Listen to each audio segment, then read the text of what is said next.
You're listening to Catalyst for Change, and my name is Jessica Huckabee, your host. I started this podcast to learn what makes people resilient after challenging events and how they have used those series of events as a catalyst for change in their life. You'll hear stories of resiliency and strength, so get ready, sit back, and be prepared to be inspired. This week I'm talking to Chad Muncy. He's an entrepreneur and loves inspiring other people. He didn't go with the social norm of going straight to college after high school and defied all the preconceived notions on what we think of as success. So get ready to be inspired by his amazing story. I know I was inspired and I learned a lot.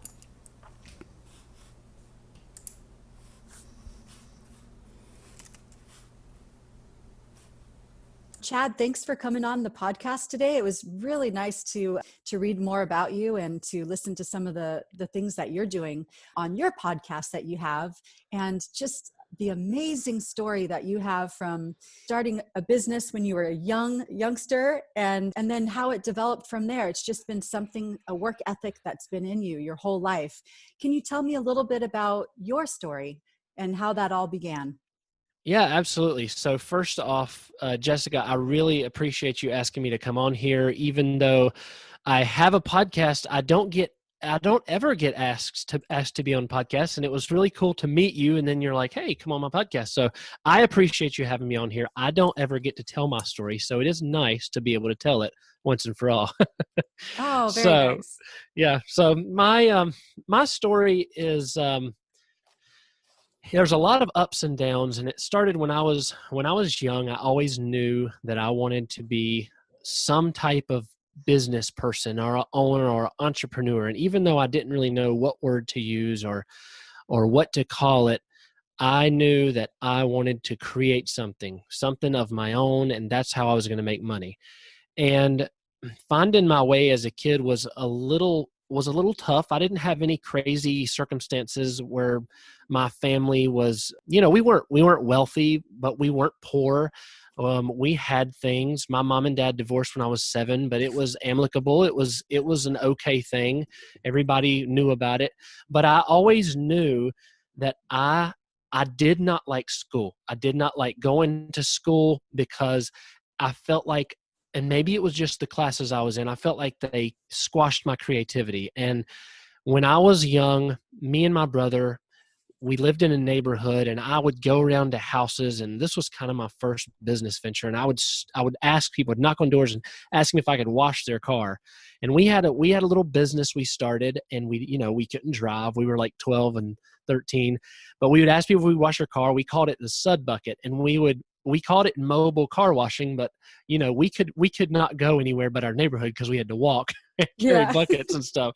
So we would have our quote unquote mobile car washing service, and we printed business cards up How old were and you? I'm sorry. Can you? so I was 12. I was Okay. 12 years old, and my brother would be 15. So he was Okay. almost able to drive, but we always went to the same school. We went to a private Christian school, and my mom worked super hard because she wanted us to go to this specific school. And so we were always together a lot. Our school wasn't very big, so we always saw each other. We did a ton of stuff together. So we started Oh, this little nice. business, and we would wash cars. And as I went to high school and we grew older, my brother, he was kind of the same way. And I don't even think I have talked to you about this before in our private conversations, but my brother went on and he started a business, which is funny. And it was a printing/web design service because he used to help me with business cards and things like that when we were growing up. So Yeah. as I grew up through high school, there are some very specific moments that stick out in my mind that created resistance for me that I had to push against. And in high school, I would have teachers, like, for instance, say, "Hey, where are you going to go to college?" And I would say, "Well, I don't really have plans to go to college right now. I want to go to work and I want to become a business person."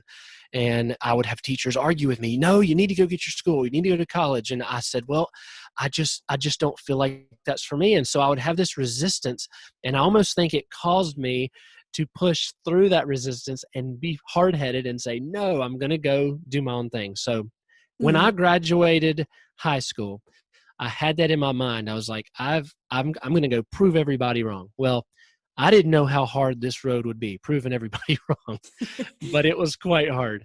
Yeah. We, me and a buddy from high school, when I graduated, we started a magic shop, magic tricks in a flea market. And I don't mean we had a table set up. I mean, we rented 4 booth spaces, and I forgot how much it cost, but it was quite a bit for us then. It was like $400 or $500 a month. And we had just graduated high school. And we built these walls and built like almost a store. And we had a corner of it that were pranks and jokes. And we had a corner of it that were magic tricks. And we had a little booth you could go in and we could reveal the secrets to you. And we had this whole business set up. And we did our best. And we were there every weekend. And we were working as hard as we could. Unfortunately, a few years after we started that, we just couldn't get the customers we needed. It was a flea market, and that was the downfall. We didn't realize how many people that went to flea markets did not want magic tricks. So the setting was not right for your growing business. That's exactly right. And we were young. We didn't know about marketing. We didn't know about setting up in a place where that market has a demand, or going to people who are already into magic tricks. And, this is back when the internet was very, very young, and you had AOL, and you didn't have all this stuff. We could just go on there and advertise. So we thought we'll just set the business up and it'll do really good. But that wasn't the case. Yeah. So me and my friend, Jonathan was his name, we decided to close that up. And I constantly told everyone around me, I'm going to make something work. I'm going to make something work. Well, I eventually went on to pursue something in education, as far as getting an education, because I had so many people saying, you just need to go do something. So I decided on something just off of a whim, that I was going to go into law enforcement and go take my basic law enforcement exam. So I went for 4 months, and I loved it. I enjoyed all of the action, and I even loved the tests and learning about the law. I was at the top of my class in that 4-month period. And I went through all of that. And at the end of it, I took the test. I passed with flying colors, and I made the decision. People on the other end of your podcast right now are going to think, this guy's an idiot. I decided not to go into it. And the reason I did not go into it, the only thing that I can explain to you is because when I was getting ready, I had a police station that was going to hire me, and they would have hired me right then. And they called several times, and I just couldn't call them back because my passion wasn't there for it. I enjoyed the tests. I enjoyed the schooling, but my passion, I did not care about, and I don't mean to sound mean, but I didn't care about going out and serving people in the community. I wanted to serve people in a business of my own, if that makes any sense. Yeah. And I just did not have, I knew that I would not be passionate about that job. If I did it, I wanted to do something that I loved and that I would be passionate about, and I could help people. And I didn't want to just put on face and go out into a job for the sake of it. So I decided against it. And my cousin called me, probably because he thought I was crazy, but he said, I work at a plant and a big manufacturing plant. And Chad, if you'll come down here and apply, I think I can get you in this manufacturing plant. So I was like, well, for right now, that'll pay the bills, and I've got to have some kind of income. And this is in my early 20s. I was probably 22 or something like that. And had been married, recently married, and we had a baby. So I had to have money. I had to have some type of income. So I went to this manufacturing plant and applied and just gave it my all. I put everything on the application, everything that I have done, all my experiences, all my knowledge, and I wanted to talk to somebody. So I handed the application in. I said, I'd like to speak to somebody. And because of my drive, I got hired that first day. This is not my dream job, but it was going to bring in good money. And I was determined to, make a career out of something. Everything had failed so far. So I was going to go into this with my all. Mm-hmm. And I started out as a box boy, and worked my way up. And over the next 5 years, I became a supervisor of the plant. And I was doing really good. In my mind, I was doing really good, even though I was working 14 hours, 14 hours a day, most days, and working minimum 6 days a week, sometimes Wow. 7. I didn't realize that you can have too much drive, and you have to control your drive. You can't let your drive kill you, because it will if you have too much drive. And I was like, no matter what, I'm going to make it big in this business, and I'm going to work my way up. And I worked so much that I started having chest pains, Yeah. and I didn't know what was wrong with me. My wife took me to the hospital when I started having chest pains. She thought, well, it could be your heart, it could be something. I stayed in the hospital for several days, and they did all kinds of tests. And turns out that because of my workload, because of my stress level, I had created a hiatal hernia. It had developed in my esophagus, and I had had it so long, and I was so hard-headed and stubborn. Even though sometimes I had the pain, I didn't tell anybody about it. I kept working. That it had damaged my esophagus all the way up to my throat. Oh And my so goodness. the pain was from all of the lining from my stomach all the way up my esophagus to my throat had been completely worn down. So every time I swallowed anything, food, it would scrape the wall, and I'd feel it. And it was very painful. Well, I've Sounds. heard people, yeah, I've heard people talk about hernias and that stuff, but I had no idea how painful that could be. Yeah. Um, and I didn't know what was wrong with me, but I just trusted the doctors and trusted what they said, and they put me on this medication. So one of the doctors told me, you cannot go back to work. And I'm not talking about you're going to be out of work like for a little bit. You got to stay rested for like 3 months. This has to heal completely, or it will not heal, and it'll worsen. So I stayed home for about it was longer than 3 months, probably 4 months. I started collecting unemployment, and I was like, I've got to get this thing healed. I've got to get back to work.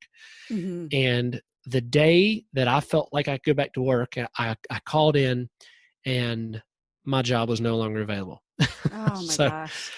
so for 5 years, I had worked at something I finally felt like, I can put my all into this, and it'll make something of it. And I lost it. I felt, I felt so devastated, because I didn't lose it because I was late. I didn't lose it because I was not working. I lost it because I worked so hard, which was so frustrating. I worked so hard, and that is what caused the medical condition. And then I lost my job. Yeah. So So that passion, that drive that you had almost did kill you, it because really did. you had a lot of fire for that. You had a lot of passion for what you're doing. Wow. I'm so glad that you made it out on the other side. And it sounded like from our private conversation, it spurred you into something new. That It traumatic, life altering event kind of created the new you. it completely did. And Jessica, it was it was like somebody turned on a light that I needed for a long time. And I realized that I had to take some type of chance. The only way that I was going to get to the passion, that feeling that I wanted to do something for myself, is just to take a chance. Not, and this sounds awful, but now that I'm on the other side of it, I know it's true. You can't have the fear that, ooh, I'm not going to be able to make money, or I'm not going to be able to support my family. I mean, you have to think about that and be prepared to get a part-time job or whatever. But if you're going to chase a dream and have passion, you've got to figure some way out of that fear. Yeah. And that's what happened in my head. A switch turned on, and I said, it doesn't matter. I know there's going to be fears, but I'm going to go for it. So every day on the way to that job, that factory that I was working at, I would pass this little white house. And I lived in King, North Carolina, which is a tiny little town. And I would, on the way to get on the highway, I'd pass this little white house. And I always looked at it and thought that would be a perfect little building for a business, or I don't know, just something, a little store or something. And I had been a musician most of my life in church. I had done things. I'd never done it professionally, but I'd played with bands and stuff in school. Yeah. And I decided I was going to call the number on the rental sign outside, and I was just going to see. Turns out the little white house I'd passed for 5 years belonged to my great aunt. So I had no clue that I knew anybody that owned it, or I would have called a lot sooner. And Yeah. I called her and I said, "Hey, can we set up something? I'm thinking about starting a business." And of course, I'm glad it was her, because anybody else that I would have said, "I'm thinking about starting a business, but I have no clue what it's going to be," they'd have been like, "Nope." Yeah. So it was her, and she said, "Yeah, sure, Chad. We'll set up some kind of arrangement." And she said, "How about $400 a month?" And I was like, "Man, that's steep, but I'll do whatever I've got to do." So I took that little building, and I had a friend who I had played music with, and I said, "Hey, you want to go in together and try to start doing music lessons and recording people, whatever we can do, get our hands on in the music business out of that little building?" He said, "Sure." So we tore out little closet doors. We made closets, recording rooms, and put up plexiglass doors, and we set up this whole cool little arrangement. We had one of the bedrooms where we put padding on the wall and made it a drum room and ran wires, and it was a whole little studio. It wasn't a professional studio, but it was a business. Yeah. And that's all we needed. That was the only fire I needed, because we both dove into it, and I started getting customers.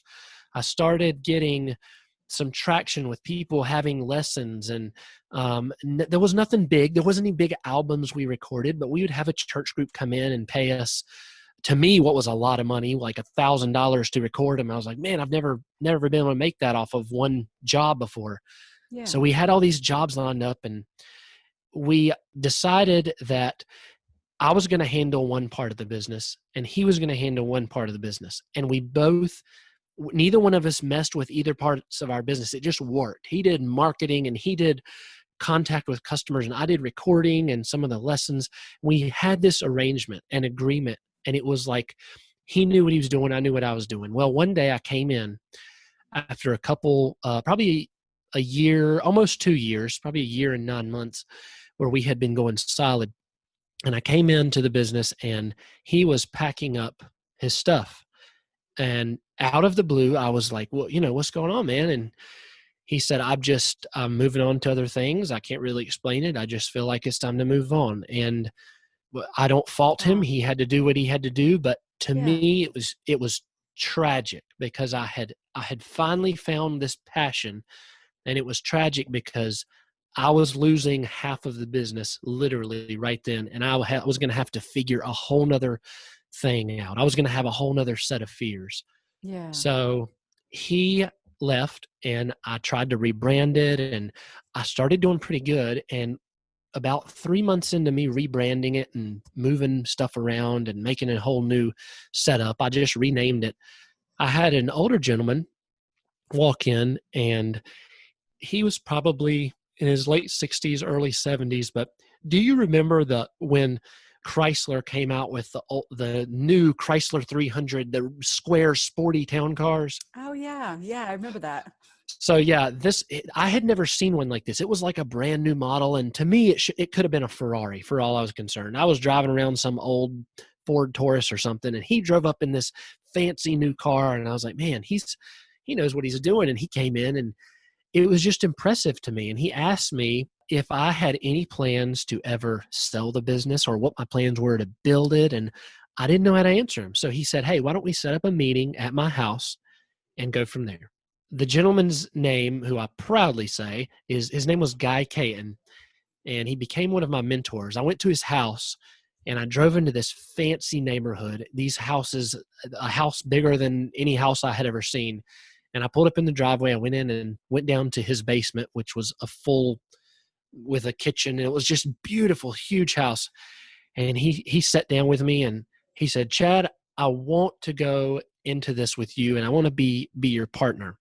And he said, "I want you to play me some songs on the piano and show me some of your music skills." And so I did all that, and I gave him a preview of everything that I could do, my skills. And he knew I didn't go to college. He knew that, well, my limits in education were my limits in education, but I had lots of experience. I knew what I was doing, and I had the drive. Yeah. So he said, "Chad, let's build a studio." So we went into this town, Winston-Salem, which was the biggest town near us, and we searched and searched for several months. We found a building that was a dentist office. The people are still in it. The dentist was still in it. There was chairs, and And we walked through there, and he learned that their lease was going to be up and they were going to be evacuating the building with all their stuff, all their equipment. And it was just going to be left like it was. So we went through, and I guess he worked out an offer with them, and they took it as far as a leasing arrangement. And we took that building and we completely renovated it. We tore out the walls. We put in professional Nashville soundproofing, doors, sound booths. He probably spent $100,000 on that place. And we made this state of the art studio, and it was like my dream. My dream had come true. Wow. I'm going to be my official title was operations manager, and he was going to be the president of it. And it turned out to be amazing the first few months. The first 2 or 3 months, it was great. I felt like I was on top of the world. My dream had come true. We would get customers that would come in and record little soundtracks and stuff. The problem was, as what I know now, I can identify the problem, but I didn't know then that people in Winston-Salem, North Carolina, were not buying records and albums and paying tens of thousands of dollars to record like people in Nashville do. Okay. So the problem was, is we would have customers come in and they would pay for an album and we'd never see them again. There was no return customers. It was hard to build a customer base because you couldn't have return customers. You know, we would have little gospel groups come in that would pay a couple $1,000s and you'd never see them again. Yeah. And the business just was not there. It was not there to support everything he had put into it. It was not the right market. Yeah. And you know what, Jessica, I felt like my whole world came on top of me, but I felt even worse because I was like, I should have learned my lesson.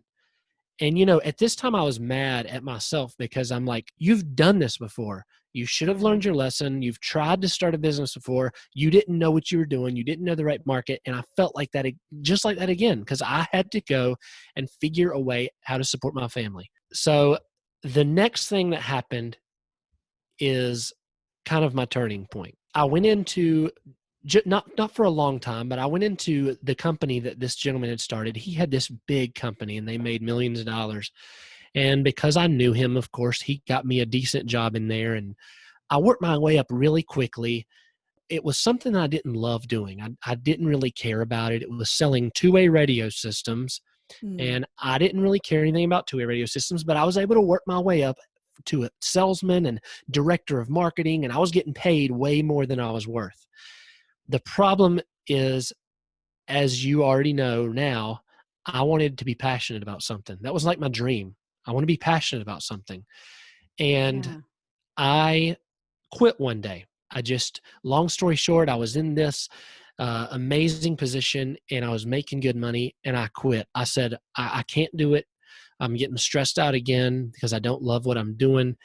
I could be getting paid millions of dollars and I wouldn't be passionate about it. I wouldn't be happy. And I was on this search for happiness. And that was when I hit my lowest of lows. My wife and my two boys at that time had to we had lived in this really nice apartment complex. It was a gated community. It had all the amenities and it was just fancier than anything we had ever had. Yeah. It was pretty big and we had to move out of that nice big apartment and pack all our stuff up and move to Mount Airy, North Carolina, in the basement of my in-laws' house in a little one-bedroom room. All of us. It's been so hard, especially explaining that to your wife and just that she stayed, by your side and kind of encouraged you and wow. And here I come trudging through the door with all my suitcase and everything, my briefcase and everything. And I tell her, hey, we don't have any money coming in right now. Yeah. So we did it.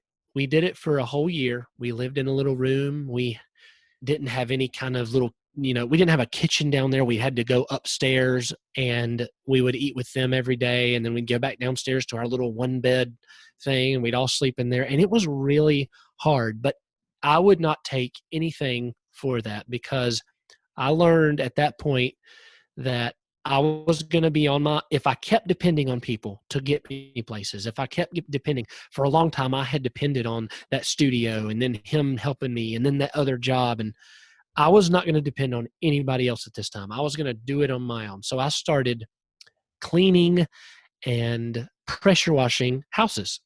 Not because I love cleaning houses, Yeah. but I just saw it's just the first thing that I could do. I started cleaning and pressure washing houses, and I put an ad in Craigslist, and I started getting some traction. And I learned that when I started talking to people, I loved helping people. My passion, I always thought my passion was going to be running a business, but it was helping people. And what I mean by that is we grew it. I started it in July of 2016, and by July of 2018, we had, I want to say we had 11 employees. Wow. And it was phenomenal. We were working hard. We were growing something faster than I had ever grown it. Yeah. And we had this business and this thing, and I had this passion for helping my customers and my employees. And I finally found what I was supposed to do. And it wasn't cleaning, because needless to say, now we do not own that company. We sold it, which is a huge success for us. But my passion, I found, was helping other people, helping my employees, helping whoever I could help. And by helping people, I didn't realize it, but one of my favorite sayings now, I say it on social media sometimes, is money always follows your passion. If you can be passionate about something and it results in you helping people and helping them solve their problems, money will follow. So that is my That short, is long story. That is really cool, because you started off by telling me about, creativity, and you didn't want to go to college because you just had all this creativity and the school was kind of stifling that in you.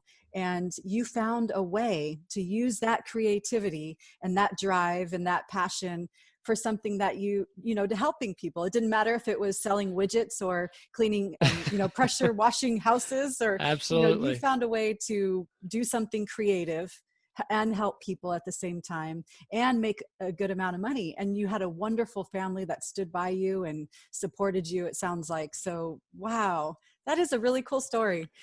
Now, can you tell me some of the things you learned along the way? Any lessons learned that you can recommend that other people do, or do the same or do differently? Oh my goodness. There's so many lessons, and I'm just going to have to come up. I'm going to have to Yeah, or shoot from maybe the hip just here. one But one that stands um, out. so a few things, that I can definitely recommend to people. One of the things that it taught me early on. I know in your podcast you talk about resiliency, right? Yeah.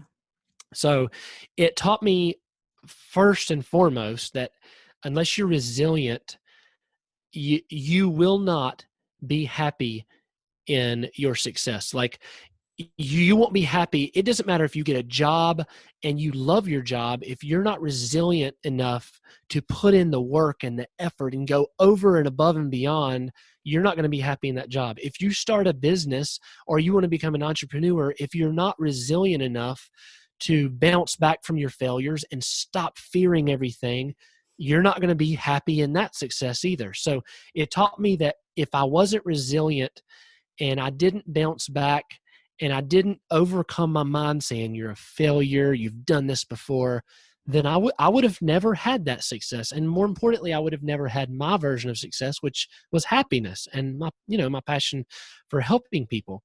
And it really caused me to reevaluate my passion and my drive from what I thought it would be. I would tell someone if they were sitting in front of me to think long and hard about their goals. They're starting a business, or if they're becoming an entrepreneur, if they're starting a new career, if they're starting just a plain little job at a grocery store, no matter what they're doing, they need to evaluate what in that job is going to make them passionate and make sure that they go after that. Like, for instance, if somebody's starting in a grocery store, and that's a great job, starting the grocery store, and you say, hey, I would like to be a manager one day. Well, you need to have the resilience, and you need to constantly reevaluate and chase that passion, that position. Don't just give in for whatever. I would have never got the places I got if I didn't ask the questions, if I didn't talk to people, if I didn't get over the fear of communicating and saying, hey, I want that job, I want that position, that's where my passion lies, I want that. So the one big lesson I would say is to constantly reevaluate your passion and try to aim for that no matter what it's in, if that makes sense. So good attitude and making sure you're always keeping on track, maybe keeping that like a little sticky by your desk or something, just saying, this is what my goal is, and reevaluate, like re-looking at that over and over again, it sounds like. Exactly. Don't let that goal slip away, even if you're having success in a different way, like they want to promote you in a certain way, but you have your eye on that other job. Don't let that slip away. Don't say, okay, I'll go with the flow because this is where the money is. Mhm. Reevaluate, say, no, that's my goal. It doesn't matter if I'm going to make more money. I'm not going to Long be run. more happy. Yep. Yeah, the long run. You're looking at the, the future, That's what the exactly future right. holds. Oh, nice. Well, is there, those are a lot of really good tips, and I really enjoyed hearing your story. Now, is there anything that you think we may not have covered? I don't think so. I will tell people that don't worry because the story hasn't ended and Good. I have found more passion over the last few months. My wife and I sold our company last June. So June of 2019 we sold it and we moved to the East Coast of North Carolina. We loved the beach, so we moved there, and we're both passionate about making sure we get our toes in the sand. So we Nice. did that. But, I went on and I started a podcast because I wanted to be passionate again. And I love, as you can tell, sharing my story. But more importantly, I love hearing other people's story and giving other people an opportunity to inspire people. And so that's why I started Business Story. And that's why I have a business now that it's a marketing business, and I help local businesses with their strategies. And I don't go at it with a business attitude. I go at it with an attitude of how can I help you? Where can I fill in the holes? And money always follows that. Oh, that's really cool. And so, where can we find you if we're looking for your podcast? So the easiest way to go find the podcast is go to businessstorypodcast.com, and Facebook. It's easy. Facebook.com/business story podcast. Wonderful. Well, thank you so much, and I'm really happy to see how well it's worked out for you, and that you reached that goal of helping others still, and also living where you want to live near the beach. Well, Wonderful. I appreciate you having me on here. I've enjoyed being able to tell my story and have somebody listen. And so thank you so much for doing that. You've been listening to Catalyst for Change, and my name is Jessica, your host. Join us next week for another story of resiliency, and please subscribe wherever you listen to podcasts. In the show notes, you'll find more information on how to get in touch with Chad and learn more about his podcast.